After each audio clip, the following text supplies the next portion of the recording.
Preparation for the United Nations Association's Test of English. Question 3.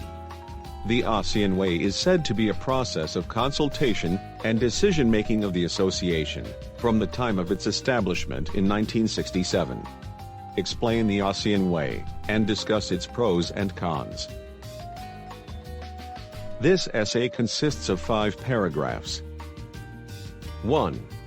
Effective in finding acceptable solutions. 2. Some shortcomings. 3. Human security and national security. 4. Extra-regional partners. 5. Non-ASEAN ways. 1. Effective in finding acceptable solutions. The ASEAN members have allegedly consulted and made decisions based on Southeast Asia's behavioral codes and cultural forms. The region's participants in ASEAN forums generally prioritize a consensus-based, non-conflictual mode, in order to prevent embarrassing diplomatic incidents. While often requiring time-consuming efforts, the process is said to be effective in finding acceptable solutions as conflict management. 2. Some shortcomings. The ASEAN Way, nonetheless, may contain some shortcomings. First of all, the approach can be effective only at regional meetings, with participants sharing the Asiatic set of thought and behavioral patterns. The approach, with exhaustive tireless consultations, may lead to consensus in the end. As it is noted above, however, this can be extremely time-consuming. When some rapid decision must be made, say, to deal with emergency situations, the ASEAN Way may exacerbate, rather than ameliorate the situations. 3. Human security and national security. The principle of non-interference, the ultimate respect of each member's national sovereignty, has also been an essential element of the ASEAN Way. In the recent past, the global campaign of respecting human security, as opposed to, or in addition to, traditional national security, has also affected the merit of sustaining the ASEAN Way. We observe that ASEAN members, particularly old ones, have recently accepted the notion of human security as applied to newer members, particularly Myanmar and Cambodia. 4.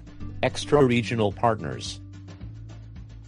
The ASEAN community witnesses that its forums are now joined by an increasing number of extra-regional partners who are not necessarily familiar or comfortable with the ASEAN Way.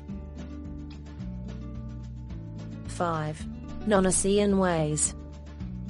The primary movers of ASEAN politics are now being changed from old generation politicians to young ones who are familiar with non-ASEAN ways. In many occasions, therefore, ASEAN members may find it difficult to rely on their cultural and behavioral commonality in the diplomatic process among themselves. And this trend is even more evident when dealing with extra-regional partners. Preliminary note: in November 2015, the ASEAN leaders announced the establishment of 3 communities as the functional drivers for the high-level integration. The ASEAN Economic Community, AEC, the ASEAN Political-Security Community, APSC, and the ASEAN Socio-Cultural Community, ASCC. According to the ASEAN Community Vision 2025, these 3 communities will be transformed into an integrated regional institution by the mid-2020s. Optimists expect that the ASEAN community will follow a successful institutional path, similar to the process leading to the European Union, EU. Question 4. Do you see, or foresee, any formidable obstacles, real or potential, that may hinder the smooth integration process of the ASEAN community? Explain them. This essay consists of 4 paragraphs. 1. A remarkable transition. 2. 1. A wide range of diversity. 2. Border barriers. 3. 1. Integrative development. 3. The modern development of East Asia. 4. Strive to overcome barriers. 1. A remarkable transition. the ASEAN members have experienced a remarkable transition. Initially, the association was an intergovernment forum to preserve the integrity of each member's national sovereignty by strictly observing the principle of non-interference. Now, it has grown into a cooperative grouping, striving to enhance region-wide well-being. Yet, we could still point out some internal, intra-regional, and external, extra-regional, factors that may derail the integrative effort of the ASEAN members. 1. A wide range of diversity.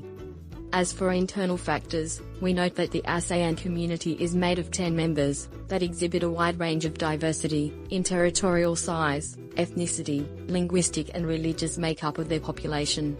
They also differ in economic performance, say, in the sexual composition of productive activities, the level of industrial development, per capita income, and the like. 2. Border barriers. Thus, the lowering, if not the removal, of the remaining border barriers, would engender different cost-benefit judgments to its members. Freer migratory regulation, for instance, between the ASEAN member countries would lead to the intensified labour market competition, possibly raising the level of hostility in high-wage members toward immigrant workers. 1. Integrative development. Can the ASEAN community effectively undertake its own project of integrative development without being dictated by external forces? Let us note that the ASEAN region's modern industrial development was attributable to offshoring, overseas relocation, of Japanese firms in the 1980s. Later, these firms were joined by others from the US, Europe, South Korea, Taiwan, China, Hong Kong, etc. 2. The modern development of East Asia.